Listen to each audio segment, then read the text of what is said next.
हो गया है आज की पहली बहस का। जम्मू कश्मीर में आज फिर आतंक हारेगा और लोकतंत्र जीतेगा। आज जम्मू कश्मीर में आतंक पर वोट की चोट पड़ रही है। 13 साल बाद निकाय चुनाव के लिए वोट डाले जा रहे हैं। नेशनल कॉन्फ्रेंस और पीडीपी और अलगाववादियों ने चुनाव का बहिष्कार किया है। पहले चरण में 422 वोट्स के लिए वोट डाले जा रहे हैं। 10 अक्टूबर को दूसरे चरण में 384 वोट्स के लिए वोट डाले जाएंगे। 20 अक्टूबर को चुनाव के नतीजे आएंगे। केंद्रीय अर्धसैनिक बलों की 400 अतिरिक्त कंपनियां राज्य में तैनात की गई हैं। अलगाववादियों ने चुनाव का बहिष्कार करते हुए घाटी में बंद का ऐलान किया है। लेकिन सवाल ये उठ रहा है कि नेशनल कॉन्फ्रेंस और पीडीपी के चुनाव बहिष्कार का आखिर मतलब क्या है। आखिर अलगाववादियों की तरह चुनाव का बहिष्कार कर वो क्या संदेश देना चाहते हैं। इसी मुद्दे पर चर्चा के लिए मेरे साथ एक खास पैनल जुड़ रहा है। सरदार RP Singh ji national general secretary हैं बीजेपी के, वो हमसे जुड़ गए हैं। Bhim Singh ji leader national panthers party हैं, वो भी हमसे जुड़ गए हैं। शबनम लोन जी लॉयर हैं श्रीनगर से, वो हमसे जुड़ेंगी। और कमल हक जी कश्मीरी पंडित हैं और स्पोक्स पर्सन है पनून कश्मीर के। दुष्यंत नागर जी पॉलिटिकल एनालिस्ट हैं, मेरे साथ स्टूडियो में मौजूद हैं। आप सभी का इस चर्चा में बहुत बहुत स्वागत। शुरुआत कर लेते हैं हम सरदार आरपी सिंह जी से। आरपी सिंह साहब, अगर देखा जाए तो कश्मीर में बहुत ज्यादा आप मजबूत स्थिति में नहीं हैं, उसके बावजूद हर सीट से आपने उम्मीदवार खड़ा किया है, जिसकी हम तारीफ भी करते हैं। लेकिन क्या आप 2019 के लिए अपने मतदाताओं में अपना विश्वास बनाना चाहते हैं? इस कोशिश के रूप में इसको देखा जाए लोकसभा और विधानसभा चुनावों के लिए।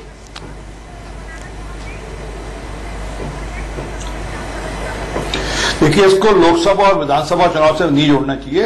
ये लोकतंत्र की प्रक्रिया है और जब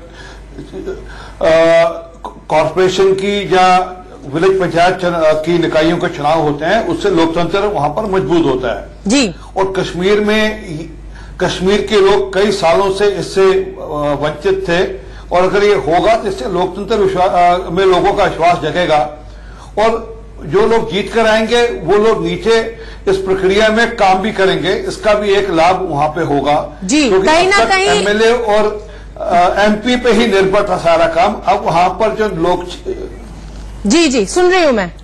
अब जब लोकल निकाइयां काम करेंगी तो उसका एक लाभ, बड़ा लाभ कश्मीर में होगा। इसमें कोई डाउट नहीं है सिंह साहब कि लोगों का बहुत फायदा होगा अगर पंचायती राज एकदम ग्रास रूट लेवल तक फायदा पहुंचता है, पैसा पहुंचता है। लेकिन कहीं ना कहीं फायदा इसमें बीजेपी का भी हो रहा है। जिस तरीके से नेशनल कॉन्फ्रेंस और पीडीपी ने अपने उम्मीदवार नहीं खड़े किए हैं, उनका जो बहिष्कार है वो कहीं ना कहीं आपके लिए फायदे का सौदा होता हुआ दिख रहा है। आपकी जमीन मजबूत हो रही है वहां। देखिए, आप इसको राजनीतिक फायदे, वो ठीक है, उसको राजनीतिक उसमें मत देखिए जी। समाज में किसी भी लेवल पे कभी वैक्यूम रहता नहीं। जब भी कोई जगह छोड़ेगा उसको भरेगा, वो हम भरे, वो इंडिपेंडेंट भरे या किसी और पार्टी का कोई व्यक्ति भरे, उससे फर्क पड़ने वाला नहीं है। बड़ा विषय है कि वहां पर जो सरकार का पैसा है, सरकार जो वहां पे काम करना चाहती है वो जमीन तक जाए और वहां पर जमीन पर डिलीवरी मैकेनिज्म स्ट्रांग हो, ये बड़ी जरूरी है, जो कि कश्मीर पिछले कई सालों से वंचित रहा जिससे। ठीक है, इसको अच्छी तरह देखते हैं। Bhim Singh ji leader national panthers party हैं। भीम सिंह जी, लोकतंत्र का सबसे बड़ा पर्व आज जम्मू कश्मीर में मनाया जा रहा है। लोग वोटिंग के लिए बड़ी संख्या में बाहर निकलकर आ रहे हैं। कैसे देखते हैं आप? आपके लिए कितनी मजबूती भरा होगा ये चुनाव?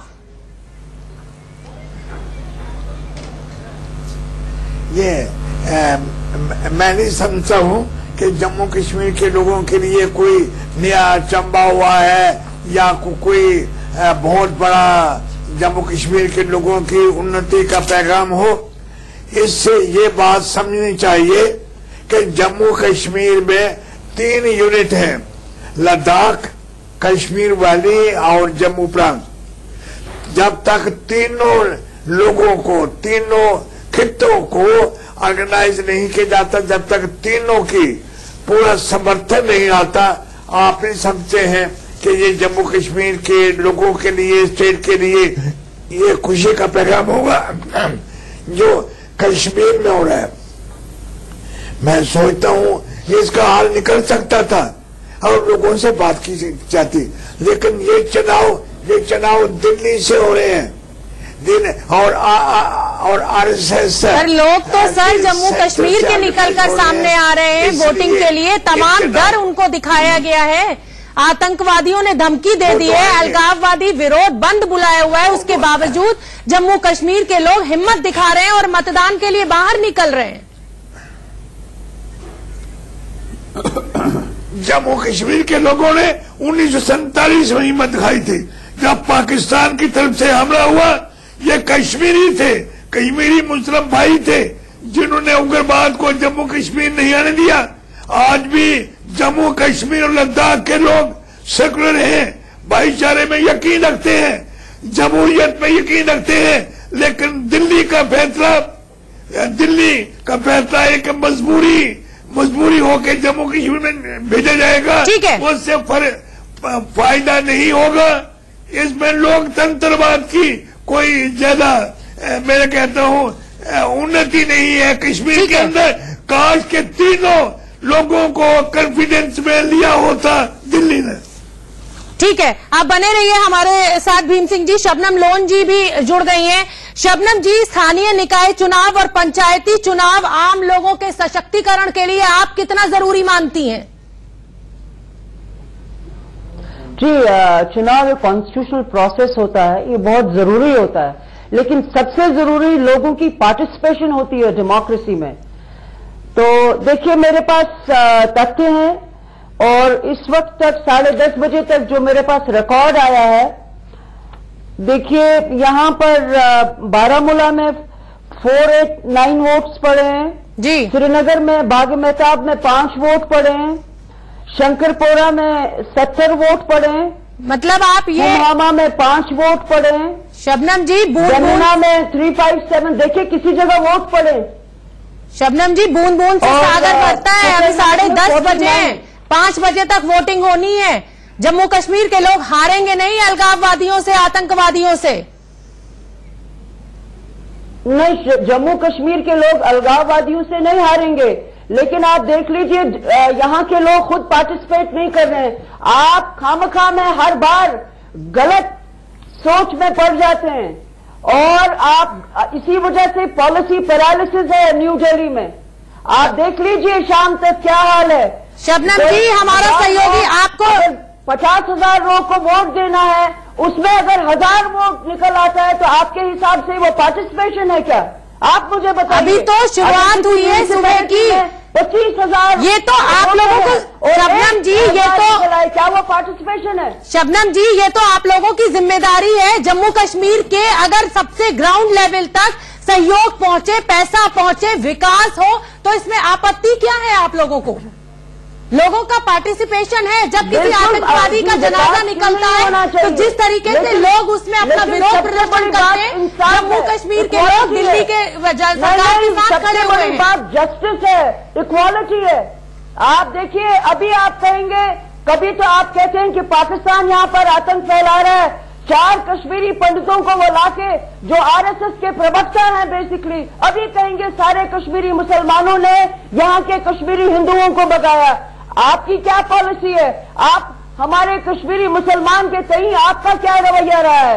बहुत हर्ट हुए हैं हम, हताश हुए हैं हम कि आप लोग दिल्ली में बैठ के हम लोगों जम्मू कश्मीर के लोग हताश नहीं हुए, चंद मुट्ठी भर लोग हैं जो भड़का रहे हैं। कश्मीरी मुसलमानों ने कश्मीरी पंतों को भगाया। जी, आपको ये समझना पड़ेगा, पाकिस्तान भूल जाएगा। जम्मू कश्मीर के लोग नहीं है शबनम जी, ये चंद मुट्ठी भर लोग हैं जो भड़का रहे हैं। चलिए ठीक है, आप मेरे साथ बनी रहिए। हमारे साथ कमल हक साहब हैं, पुनून कश्मीर से आते हैं। सर, आपसे ये जानना चाहेंगे, जिस तरीके से वहां पर वोटिंग हो रही है, लोकतंत्र का पर्व मनाया जा रहा है, बहुत खुशी का दिन है आज जम्मू कश्मीर के लिए। वहां के लोग तमाम डर दिखाने के बावजूद निकल कर आ रहे हैं और वोट दे रहे हैं अपना। देखिए, वोट जैसे कि पहले भी बताया गया कि एक कॉन्स्टिट्यूशनल एक फॉर्मेलिटी है, इलेक्शन का वो करवा रहे हैं, लेकिन क्या ये सिग्नल्स क्या हैं? 2015 के स्टेट इलेक्शंस में तो 80% पोलिंग हुई थी, तो फिर उसका फायदा क्या? उससे बड़ी पार्टिसिपेटिव डेमोक्रेसी का एग्जीबिशन तो जम्मू एंड कश्मीर में 47 के बाद में कभी नहीं देखा गया था, जो कि 2015 में हुआ। लेकिन उसका नतीजा क्या हुआ? आज भी वहां पे एक डेमोक्रेटिक प्रोसेस चल रही है। दिखाने को तो ये डेमोक्रेटिक प्रोसेस है, लेकिन इस डेमोक्रेटिक प्रोसेस के पीछे मंशा क्या है वो आपको समझने की जरूरत है। ये कहीं पे एक इंस्ट्रूमेंट ऑफ पॉलिटिकल असर्शन है वहां पे कुछ राजनीतिक पार्टियों का, पर्टिकुलरली बीजेपी। 2005 से लेकर 2013 तक अगर पिछले इलेक्शंस के बाद में क्या नतीजे हुए हमारे सामने हैं। आज आपको ये बात से आप इग्नोर नहीं कर सकते हैं कि आप जम्मू कश्मीर, लद्दाख में आज तीनों खित्तों में पोलिंग हो रही है। जी। कश्मीर का, जिस कश्मीर ने 2015 में स्टेट असेंबली में 80% पोलिंग करी थी, आज वहां पे क्यों ये ऐसा हो रहा है कि गिने चुने ही। अब जब ओवरऑल आप 3 बजे तक पोलिंग है उसके बाद में आप देखेंगे तो मैं नहीं समझता हूं कि कश्मीर खिते में, कश्मीर वैली में, जम्मू लद्दाख को छोड़िए वहां पे क्या हो रहा होगा, कश्मीर वैली में आप देखेंगे कि मेरे ख्याल में जो अगर मोस्ट ऑप्टिमिस्टिक कि आप एस्टिमेट्स लेंगे ये 4-5% से ज्यादा पोलिंग नहीं होगी। चलिए ठीक है, सरदार आरपी सिंह से मैं जवाब लूंगी इस बात का। उससे पहले मैं दुष्यंत नागर जी आपको शामिल करना चाहती हूं चर्चा में। नेशनल कॉन्फ्रेंस और पीडीपी हिस्सा नहीं ले रहे हैं चुनाव में, तो क्या इसको हम ऐसे नहीं देख सकते कि उन्होंने अपने उम्मीदवारों को ना उतारकर जम्मू कश्मीर के लोगों की भावनाओं का तिरस्कार किया है, एक तरीके से अपमान किया है? नहीं, इसको इस तरह से नहीं देखना चाहिए, इसको सकारात्मक रूप में देखिए। दोनों पार्टियां भारतीय लोकतंत्र में आस्था रखती हैं। जी। दोनों के सदस्यों ने विधानसभा और विधान परिषद में भारतीय संविधान के प्रति पद और गोपनीयता की शपथ ली है। आज वो अगर लोकतांत्रिक प्रोसेस में हिस्सा नहीं ले रहे हैं तो उसके कारण क्या है, हमें उन कारण के पास जाना चाहिए।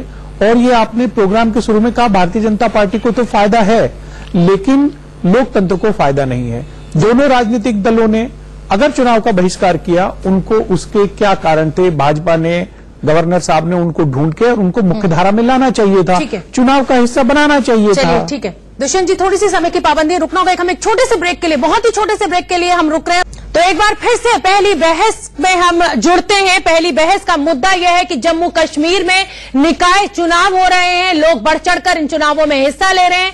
लगातार ये तस्वीरें भी हम आपको दिखा रहे हैं। हमारे साथ एक बड़ा पैनल जुड़ा हुआ है। सरदार आरपी सिंह जी बीजेपी के नेता हैं, Bhim Singh ji national panthers party के नेता हैं, शबनम लोन जी वकील हैं, श्रीनगर से हैं, कमल हक जी कश्मीरी पंडित हैं और स्पोक्स पर्सन है पनून कश्मीर के, दुष्यंत नागर जी पॉलिटिकल एनालिस्ट हैं। सिंह साहब, आपका रुख करना चाहूंगी। जैसा कि अभी कमल जी ने कहा कि 2014-15 में जब वोटिंग हुई थी तो 80% लोग निकलकर बाहर आए थे, 80% वोटिंग हुई थी, लेकिन इस बार उस तरीके का उत्साह नहीं देखने को मिल रहा है। कहीं ना कहीं आपकी सरकार की जिम्मेदारी तय की जा रही है कि आप सफल नहीं हुए, आपकी कश्मीर नीति साफ साफ नहीं है और उसी का खामियाजा कश्मीर के लोगों को भुगतना पड़ रहा है।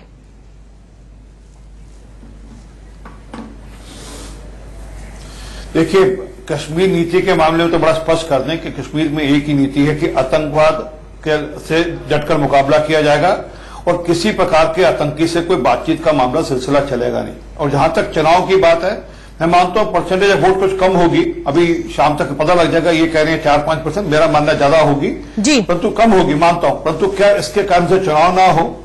इसके कारण से जो कश्मीर पिछले 13 साल से वंचित है कि वहां पर निकाय चुनाव के माध्यम से जो लोग पंच जीत कर जाएं, या वहां पर जो म्युनिसिपल कमेटी में लोग जीत कर जाएं, वो जो सरकार का स्कीम्स हैं, सरकार की जो वहां पे लाभ जाने चाहिए लोकल बॉडीज में, लोकल सिस्टम के थ्रू, वो ना पहुंचे। इस अर्थ तो ये नहीं होना चाहिए, परंतु हो ये रखा है कि कुछ पार्टियां, कुछ लोग ये चाहते हैं कि वहां ये ना हो। सर, आतंकवाद तो बढ़ गया ना जब से आप और पीडीपी आए। अब तो गवर्नर्स रूल है, आपने तमाम ऑपरेशन क्लीन चलाया, सर्जिकल स्ट्राइक किया, लेकिन हालात तो वहां बद से बदतर हो गए ना कश्मीर में। मैं आप एक मिनट आपकी जानकारी दे दूं आपको, आपके शायद फिगर्स ध्यान में नहीं है। जितने आतंकी पिछले 4 साल में ढेर किए गए उससे पहले कभी हुए नहीं, और ये लगातार चलने वाली लड़ाई है। और ये जो नीचे लोग चुनाव में जीत कर जाएंगे, ये भी उसी को एक काउंटरमांड करने का तरीका है, क्योंकि जब नीचे निकाय के लोग काम करेंगे उससे भी आतंकियों का हौसला ढीला होगा। क्योंकि और जो लोग, जब लोग वहां पे देखेंगे कि हाँ सरकारें उनके लिए काम कर सकती हैं, म्युनिसिपल बॉडीज उनके लिए काम कर सकती हैं, पंचायत और पंच उनके लिए काम कर सकते हैं, जिसमें मैं चाहूंगा हमारे कांग्रेस के मित्र नागर साहब भी समझे कि इनके लोग भी वहां चुनाव लड़ रहे हैं। जी सिंह साहब, हम आप नेताओं का वो भी उसी प्रकार का लाभ नीचे बजाएंगे। और आरपी सिंह जी, एक तरफ आप मसरत आलम को छोड़ते हैं, एक तरफ आप आंधिया आसराबी को ब्रांड एम्बेसडर बनवाते हैं, दूसरी तरफ आप 9,700 लोगों से मुकदमे वापस लेते हैं पत्थरबाजों से। आपकी कश्मीर नीति है क्या? नागर साहब, कभी आपका लव है, कभी आपका हेट है। साहब, मुझे आपका चिट्ठा पट्टा मत खोलने दो। आपने तो चुनाव कराए नहीं वहां पर, 13 साल से आप चुनाव कराए नहीं। पिछले बार चुनाव नहीं हुए वहां बारह में। और क्यों क्या बात कर रहे हैं आप? क्योंकि आपके जो मित्र थे फारूक अब्दुल्ला और अमर अब्दुल्ला, आपके साथ उसके साथ उनकी दोस्ती थी। 13 साल पंचायत चुनाव हुए, जम्मू कश्मीर में शांति बहाल रही, लोगों को उनके अधिकार मिले और सरकार ने संविधान के नियम अनुसार सारे कार्य पूर्ण किए। आपका क्या हो रहा है आपका पता ही नहीं है। आपने पत्थरबाजों से कभी मुकदमे वापस ले लेते हो, कभी कुछ कर देते हो, कभी कुछ कर देते हो। एक मिनट सिंह साहब, और कभी महबूबा मुफ्ती के साथ सरकार बना लेते हो। अभी वो अभी इलेक्शन में भी शामिल नहीं है। अच्छे चिट्ठे खोलो, आपके पास कुछ नहीं है। 4 साल में नहीं किया आपने। एक अच्छे खासे स्टेट को की तरफ जा रहा था, जहाँ पर्यटन बढ़ रहा था, जहाँ विकास बढ़ रहा था, उसको आपने नुकसान पहुंचाने का काम किया है। तो जवाहरलाल नेहरू ने घुटने को टेक दी। आपके पास की कुछ नहीं है। आतंकियों को छोड़ के आने वाले लोग खानदार छोड़ के आए थे। आपके टाइम में आतंकवाद बढ़ा है, ऐसे बड़ी मुश्किल हो जाएगी, आप नहीं हैंडल कर पाते। छोड़िए आप। नागर साहब 1 मिनट शांत हो जाइए। सिंह साहब, हमें कुछ समझ में नहीं आता, जो आम आदमी है। भूल गए सिंह साहब सुन लीजिए, अभी जो हाल में आतंकवाद की समस्या है, ये सारी आपकी देन है। आतंकवादियों को फांसी जब भी हुई, वो समय देखिए किसका था, वो सरकारें किसकी थी जिन्होंने आतंकवादियों को फांसी के तख्ते तक चढ़ाने का काम किया। हालत नहीं होते, आप कुछ नहीं करते। 1 मिनट, अब आप दोनों लोग शांत हो जाइए, आप दोनों लोग शांत हो जाइए। नागर साहब, आपका माइक ऑफ करना पड़ेगा, रुक जाइए। सिंह साहब सुन लीजिए, सिंह साहब सुन लीजिए, आप दोनों लोग लगातार बोल रहे हैं। हम आम आदमी को सर ये आंकड़े समझ में नहीं आते कि कब कितने आतंकवादी मारे, कब कितने आतंकवादी आए। हमें सिर्फ इतना समझ में आता है कि अब से 3-4 साल पहले हम कश्मीर जाते थे, वहां पर लुत्फ लेते थे उन वादियों का। हमारी जो अमरनाथ यात्रा थी वो शांतिपूर्ण तरीके से होती थी और हम कश्मीर के साथ साथ खूब घूमना फिरना हमारा था। अब उस पर रोक लग गई है, इस तरीके का भय का माहौल वहां पैदा हो गया है, तो कहीं ना कहीं जिम्मेदारी सरकारों की ही बनती है। आप हमें आंकड़ों में ना उलझाएं सर, आप हमारे साथ बने रहिए। शबनम लोन जी, आपसे मैं ये जानना चाहूंगी कि अगर पीडीपी और नेशनल कॉन्फ्रेंस पार्टिसिपेट नहीं कर रही है इस चुनाव में, तो क्या आम लोगों के साथ ये नाइंसाफी नहीं है? उम्मीदें लगाए बैठे हुए हैं वहां की गरीब लोग, गांव के लोग, कि नीचे तक विकास पहुंचे, नीचे तक पैसा पहुंचे। जी आपने सही फरमाया, लेकिन देखिए जो पार्टी स्ट्रक्चर्स होते हैं वो भी लोगों की तरफ से बनते हैं। ये पीडीपी की महबूबा मुफ्ती या फारूक अब्दुल्ला साहब का अपना डिसीजन नहीं है। उनको अपने पार्टी कैडर्स ने अपने गांव शहरों से ये खबर सुनाई कि पार्टिसिपेशन के लिए इस वक्त आप जोर ना दें, क्योंकि पार्टिसिपेशन पॉसिबल नहीं है। यहाँ पर ब्रॉड लेवल पे बेहद एंगर है। देखिए आपने सही फरमाया, कश्मीर एक बेहद खूबसूरत जगह है जहां वादियों का आप लुत्फ उठाते थे, अमरनाथ यात्रा होती है। लेकिन एक बात है, कश्मीर सिर्फ वादियों का लुत्फ उठाने के लिए ही नहीं है। अमरनाथ यात्रा होनी चाहिए, लेकिन सिर्फ अमरनाथ यात्रा से कश्मीर नहीं बनता।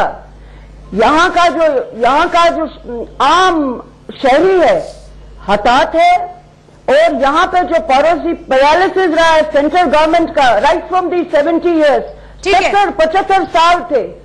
ठीक है शबनम जी, आपको रोकना चाहूंगी, मेरे सहयोगी अजय जांडियाल आपसे जुड़े हुए हैं जो हमें लेटेस्ट अपडेट देंगे। अजय, कितने % वोटिंग हो गई है? आप जिस मतदान केंद्र पर मौजूद है वहां पर क्या आप हमें तस्वीर दिखा सकते हैं?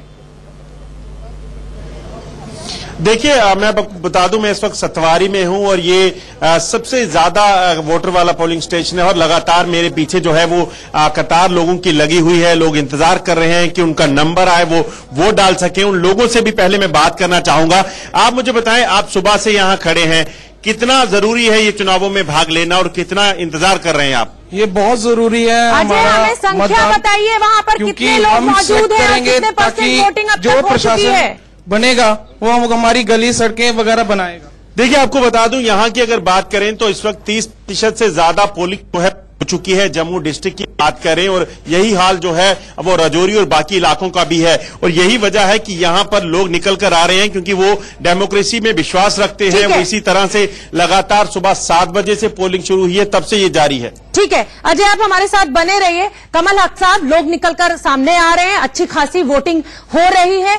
आप क्या कारण पाते हैं कि नेशनल कॉन्फ्रेंस और पीडीपी इस चुनाव में हिस्सा क्यों नहीं ले रही? क्या पीडीपी को कहीं ना कहीं ये लग रहा था कि उन्हें उम्मीदवार नहीं मिलेंगे, उनकी कहीं ना कहीं वो एक्सपोज ना हो जाए? और नेशनल कॉन्फ्रेंस के फारूक अब्दुल्ला का लगातार जिस तरह से विरोध हो रहा था, जैसे वो हजरत बल मस्जिद पहुंचे और उन्होंने जब भारत माता जय के नारे लगाए, उसके बाद लगातार उन्हें विरोध झेलना पड़ रहा था। तो कहीं ना कहीं उस विश्वास पे ठेस ना पहुंचे, इसलिए उन्होंने नहीं उतरे दोनों ही पार्टियां चुनाव में। देखिए, सबसे पहले मैं आपको कश्मीर का थोड़ा समझा दूं। ये जो सतवारी पोलिंग बूथ है जम्मू रीजन में है, तो हम लगातार आपसे बताते आ रहे हैं कि जम्मू रीजन में तो कोई दिक्कत नहीं है, पोलिंग हो जाएगी, परसेंटेज भी बढ़ेगी। कश्मीर वैली डिफरेंट है, वहां पे नहीं होगा, नंबर 1। नंबर 2, आपके सवाल पे जवाब देने के लिए थोड़ा सा मैं बीजेपी के प्रवक्ता से बोलना चाहता हूं कि एक अपना पर्सनल लेके कि 1990 से जब हम कश्मीर से भाग के आए, 5-6 साल आतंकवाद के डर से नहीं जा पाते थे वापस, लेकिन 1996-97 से 2013 तक मैं हर साल एक नहीं 2-2 बार कश्मीर जाता रहा। सर, हम भी जाते थे, मैं जाता था विदाउट फेयर। 2 आतंकवाद था, लेकिन फिर भी जा पाते थे। लेकिन जब से केंद्र में मोदी सरकार आई, हमारा जाना असंभव हो गया, हम नहीं जा पा रहे हैं। दूसरी बात, मैं इनसे यह भी बताना चाहता हूं कि ये ठीक है, इन्होंने इतने आतंकवादियों का सफाया करा, लेकिन एक आंकड़ा ये नहीं देते हैं कि आज एज पर गवर्नमेंट के सोर्सेज से खुद कश्मीर में 300 आतंकवादी सक्रिय हैं। कौन से आतंकवादी? लोकल ब्रेड आतंकवादी कश्मीरी, जो कि आज पिछले 30 सालों में नहीं होता था। बट तीसरे बार जो आपका क्वेश्चन था कि पीडीपी और नेशनल कॉन्फ्रेंस क्यों नहीं है, देखिए, पीडीपी ने भारतीय जनता पार्टी से गठबंधन करा, लोगों को पसंद नहीं आया, लोगों का रोष उनके खिलाफ था। आज उनका कैडर टूटा हुआ है, आज उनके पास में वर्कर्स नहीं, ग्राउंड स्ट्रेंथ बहुत कमजोर हो चुकी है। सेम हाल नेशनल कॉन्फ्रेंस का भी है। तो उन्होंने एक पॉलिटिकल एक्सपीडियंसी सोचे कि जो हम एक्सपोज हो जाएं, कल हमारे ऊपर ज्यादा लांछन आ जाए, बेटर है कि ठीक है। सिंह साहब, कमल हक जी का जवाब दीजिए कि 4 साल में हालात इतने क्यों बिगड़ गए कि जो ये 2 बार साल में कश्मीर जाते थे उस पर बिल्कुल रोक लग गई है?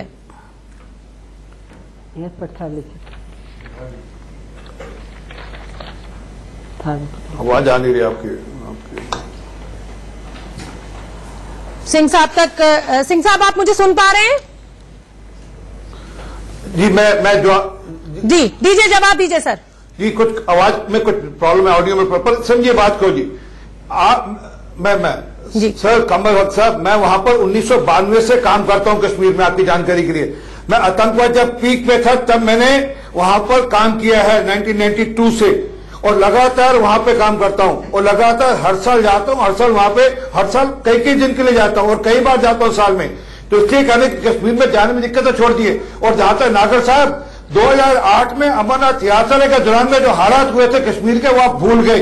2010 के अंदर जो पत्थरबाजों के साथ जो पत्थर हालात के लिए जिम्मेवार कौन? तुम्हारी एलआई जिम्मेवार थी, तुम्हारी एलआई ने वहां पे सारा का सारा आप अराजकता फैलाई, वो आपकी गठबंधन की सहयोगी। आप लेके आते हैं ऐसे लोगों को, आप सत्ता के लालच में किसी के साथ कोई भी गठबंधन बना लेते हो। आपके लिए सब कुछ जायज है, आप जो करो वो सब ठीक है। इसके अंतर्गत आपने कहीं का नहीं छोड़ा, आपने आतंकियों से मुकदमे वापस लिए, आपने 9,700 पत्थरबाजों को, जिनको जेल में होना चाहिए था। सर, अपनी नीति को साफ कर दीजिए कश्मीर पर। उनसे आपने मुकदमे वापस ले लिए, 93 जैसे आतंकी को आपने छोड़ दिया। क्या आपको एक मिनट, शबनम लोन को मैं चर्चा में जोड़ना चाहूंगी। शबनम पीडीपी, एक मिनट, शबनम लोन को, शबनम लगातार नेशनल कॉन्फ्रेंस और पीडीपी ये कह रही है, जो उन्होंने बहाना लिया है चुनाव न लड़ने का, 35A पर सरकार अपनी नीतियों को साफ करे, उसके बाद ही हम चुनाव में पार्टिसिपेट करेंगे। क्या आपको लगता है कि यही सही कारण है नेशनल कॉन्फ्रेंस और पीडीपी का जो हिस्सा नहीं ले रहे हैं, या इसके पीछे कुछ और राजनीति आप देखती हैं? मैंने आपसे कहा नहीं, देखिए, अब मैंने आपसे कहा, पहले भी कहा, मैं रिपीट कर रही हूँ, ये कमाल हक साहब जो भी बोल रहे थे, मैं इनके साथ बहुत बार एग्री नहीं करती हूँ, मगर मैं इनके साथ एग्रीमेंट में हूँ।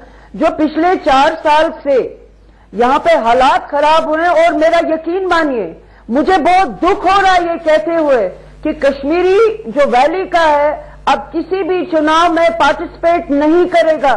यहां से मेरी मैसेज सुन लीजिए, मैं दुख से कह रही हूं ये। मुझे खुद डेमोक्रेटिक प्रोसेसेस, कॉन्स्टिट्यूशनल प्रोसेसेस बेहद पसंद है, लेकिन यहां पर मैं आपसे कह रही हूं कॉन्स्टिट्यूशनल ब्रेकडाउन है। कश्मीर एक ऐसा मसला है जो हल तलब है, इसका अब एक हल ढूंढिए। ये छोटी छोटी बातें, सतवारी में, वो जम्मू में है सतवारी, वहां पे जरूर वोटिंग। चलिए, हमें ये ना कहें मेरे हिंदुस्तान के गयूर अवाम को, ये मत बताएं कि देखिए वोटिंग हो रही है। सही रिपोर्ट कीजिए, बिल्कुल सही रिपोर्ट देंगे। और शबनम जी, मैं आपसे भी कहना चाहूंगी कि उम्मीद तो दुनिया कायम है। आप देखिएगा कश्मीरियों में फिर वही विश्वास भारत के लिए जगेगा, हमारे देश के लोगों के लिए जगेगा, सरकार के लिए जगेगा, और वोटिंग खूब बढ़ चढ़कर वो हिस्सा लेंगे। आप सभी का बहुत बहुत धन्यवाद हमसे इस चर्चा में जुड़ने के लिए।